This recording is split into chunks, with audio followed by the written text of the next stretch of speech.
The third type of isomers that we're going to discuss, the third type of structural isomers that we're going to discuss, they call functional group isomerism. And they are isomers that contain different functional groups. So, as an example, I'm going to do an example and explain this to you.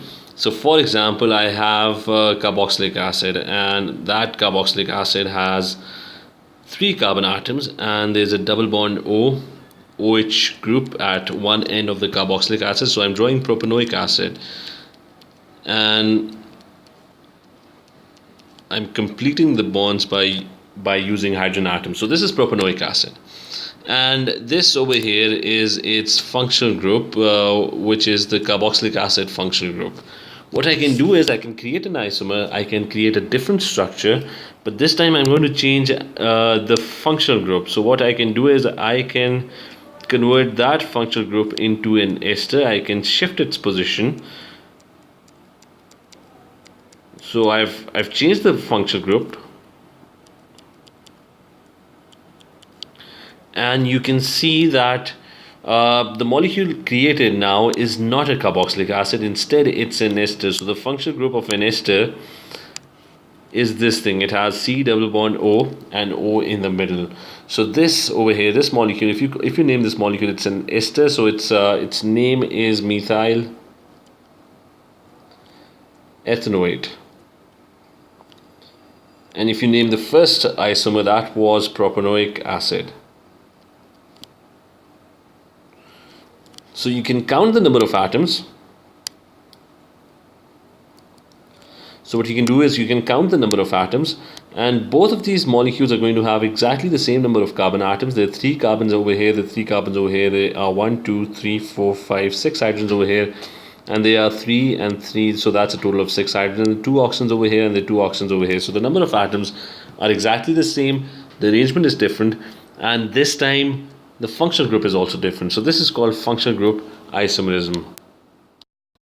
Now, one thing that you would notice is that carboxylic acids and esters can be isomers of each other. So there are some other functional groups which have a tendency, which can actually form isomers of each other. So another example is that you can have an aldehyde. An aldehyde it has a C double bond O, a carbonyl functional group, and all the other atoms are hydrogen attached to it.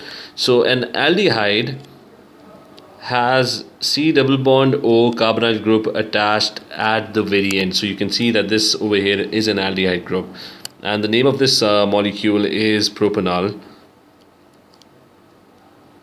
And aldehydes make isomers with another functional group which are called ketones. So you can come up with a ketone which would have a carbonyl group in the middle, and the rest of the atoms attached to this carbon chain are hydrogen. So this molecule is propanone. So you can count the number of atoms, and you can see that the functional group over here and the functional group in this molecule, they're both different. So these two molecules, an aldehyde and a ketone, they also have, you can also form isomers of compounds by changing the functional group from one to the other. Similarly, we have a cyclic alkane in which all the carbon atoms are attached one to the other in a cyclic fashion. So I have cyclobutane over here, and I have an alkene over here. So cycloalkanes and alkenes can also form isomers. So this molecule has 4 carbons and it has 8 hydrogen atoms, and this molecule over here also has 4 carbons and it has 8 hydrogen atoms. So let's write that down. This is cyclobutane.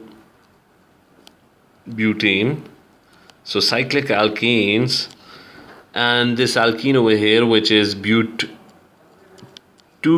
because the double bond is at position number 2. So these two are also isomers of each other, and they have different functional groups, and they would be counted as functional group isomers.